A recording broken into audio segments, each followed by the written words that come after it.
Hoy hablaremos acerca de la corrupción. Este video se dividirá en 3 partes.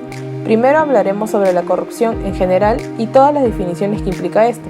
En la segunda parte, contextualizaremos la corrupción en nuestro país y finalmente hablaremos sobre un caso muy conocido de corrupción en nuestro país y en toda Latinoamérica, el caso Odebrecht. En los últimos años, el tema de la corrupción ha recibido una atención considerable. El trabajo realizado en temas de gobernabilidad ha permitido que el tema emerja y deje de ser un tema prohibido. La corrupción es un asunto tratado por las instituciones financieras, agencias gubernamentales, agencias de financiación bilaterales y organizaciones internacionales. El Perú, a lo largo de su historia, ha sufrido diferentes problemas como el racismo, la esclavitud, el terrorismo y sobre todo la corrupción. Según McRae, la corrupción es un arreglo o acuerdo. También es un intercambio privado entre dos partes, el cual tiene una influencia en la distribución de recursos, ya sea en el presente y en el futuro. También involucra el uso o abuso de recursos públicos o colectivos para fines privados e implica la expectativa de una ganancia neta para ambas partes, generalmente en dinero, aunque varía según las circunstancias. Corrupción es la acción y efecto de corromper, depravar, echar a perder, sobornar a alguien, pervertir y dañar. La corrupción es la práctica que consiste en hacer abuso de poder, de funciones o de medios para sacar un provecho económico o de otra índole. Es una clasificación muy conocida que distingue a la gran corrupción de la corrupción menor. Corromper se refiere a sobornar o cohechar al juez o a cualquier persona para un trato favorable o beneficioso, especialmente si es injusto o ilegal. El término corrupción es la acción y efecto de corromper o corromperse, y de otro lado el vicio o abuso.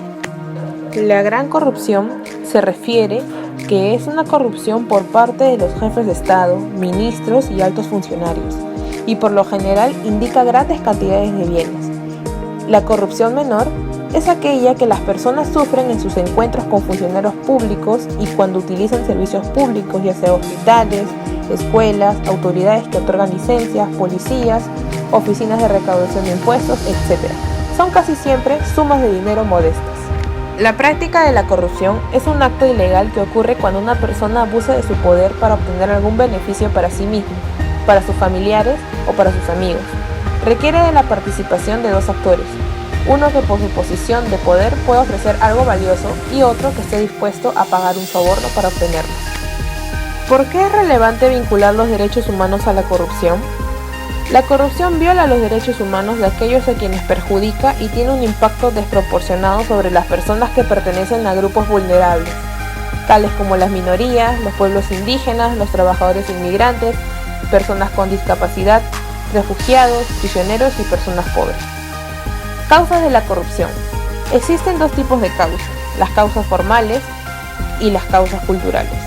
Las causas formales son aquellas que tienen falta de una clara delimitación entre lo público y lo privado, también la existencia de un ordenamiento jurídico inadecuado a la realidad nacional y la inoperancia práctica de las instituciones públicas.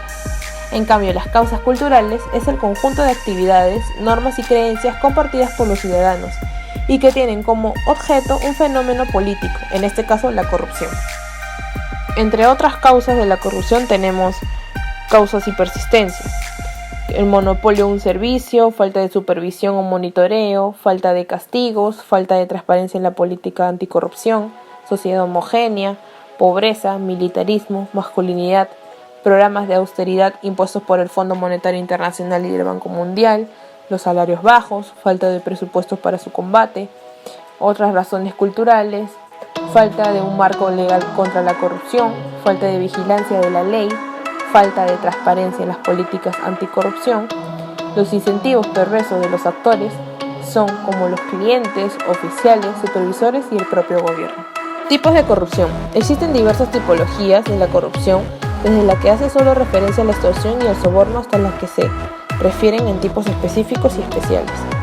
La extorsión es cuando un servidor público, aprovechándose de su cargo y bajo la amenaza sutil o directa, obliga al usuario de un servicio público a entregarle también directo o indirectamente una recompensa. Falta de ética. Es un tipo especial de corrupción que, si bien no tiene que ver directamente con la apropiación ilegal de recursos del gobierno, y de ciudadanos usuarios si entraña entre algunos servidores públicos una conducta negativa que va en contra de los propósitos y metas de las instituciones públicas. Peculado es la apropiación ilegal de los bienes por parte del servidor público que los administra. Colusiones es la asociación delictiva que realizan servidores públicos con contratistas, proveedores y arrendadores con el propósito de obtener recursos y beneficios ilícitos a través de concursos amañados. El fraude es cuando servidores públicos venden o hacen uso ilegal de bienes del gobierno que les han confiado para su administración. Tráfico de influencias es cuando un servidor público utiliza su cargo actual o sus nexos con funcionarios o integrantes de los poderes ejecutivo, legislativo o judicial para obtener un beneficio personal o familiar o para favorecer determinada causa u organización.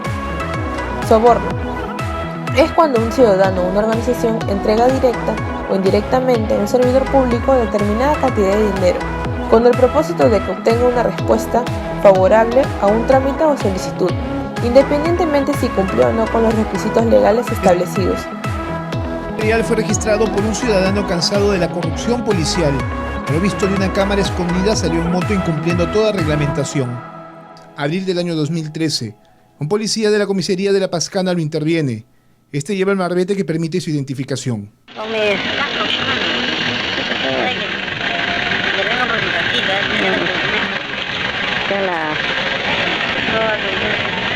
Jefe, eso es lo que se me ha extraviado, jefe. La gaseosa, jefe, sí, no sea malito. Y un manguito que sea pequeño. Ya, más adelante.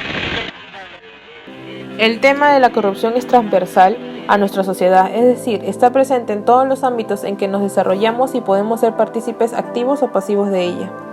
Causas de corrupción en el Perú. La corrupción, como sabemos, es un fenómeno que ha aplacado la conciencia de la gente a nivel social y económico. En lo social, es la falta de un servicio profesional que fiscalice los actos de los gobernantes, insuficiente participación ciudadana en actos de fiscalización y evaluación de la gestión pública. Y en lo económico, es el insuficiente pago a los trabajadores públicos que genera un descontento y hace posible que la corrupción tenga cabida en las acciones públicas. El experto español Iván Martínez, en relación a cómo se observa desde el extranjero la lucha contra la corrupción que se vive en el Perú, menciona que el Perú está dando grandes avances en la lucha contra la corrupción. Él dice que Perú ha sido capaz de poner la basura sobre la mesa y está enfrentando la enfermedad, quizás mucho mejor que en otros países de la región. Los peruanos tienen un expresidente en prisión, un expresidente fugado, un expresidente que lamentablemente se quitó la vida, y todos relacionados con casos de corrupción. Cuando un país es capaz de eso, es una excelente noticia. El primer remedio para la corrupción es empezar a hablar de ella y desterrar la impunidad. El caso Odebrecht en el Perú. A continuación veremos la edición peruana del caso Odebrecht en 5 puntos. Carretera interoceánica. De acuerdo a las investigaciones de la Fiscalía peruana, la empresa Odebrecht pagó hasta $20 millones para poder realizar la obra que uniría los océanos Pacíficos y Atlánticos, del Perú a Brasil. El beneficiado sería el entonces presidente peruano Alejandro Toledo Manrique. El segundo punto es el tren eléctrico de Lima. Esta obra fue relanzada durante el segundo gobierno de Alan García, del 2006 al 2011, luego de que estuviera detenida desde su primer mandato de 1985 al 1990. También por denuncias de sobornos, de acuerdo a la Fiscalía, Odebrecht desembolsó al menos $8 millones en coimas a funcionarios del segundo mandato de García Pérez. El tercer punto, la campaña de Ollanta Humala. Las más recientes declaraciones de Marcelo Odebrecht a fiscales peruanos, dadas a conocer por el diario peruano El Comercio, precisan que la empresa que lideraba pagó $3 millones a Ollanta Humala y a su esposa Nadine Heredia para financiar la campaña que llevaría el primero a la presidencia. Por este caso, a ambos se les ha abierto una denuncia por lavado de activos. El cuarto punto, la campaña de Keiko Fujimori, candidata presidencial en 2 ocasiones y lideresa del movimiento político creado por su padre Alberto Fujimori, preso por violación de derechos humanos y corrupción. Keiko Fujimori niega haber recibido dinero de Marcelo Odebrecht y no obstante el empresario brasileño aseguró que ante los fiscales peruanos que dio dinero para financiar la primera campaña presidencial de Keiko Fujimori en el 2011.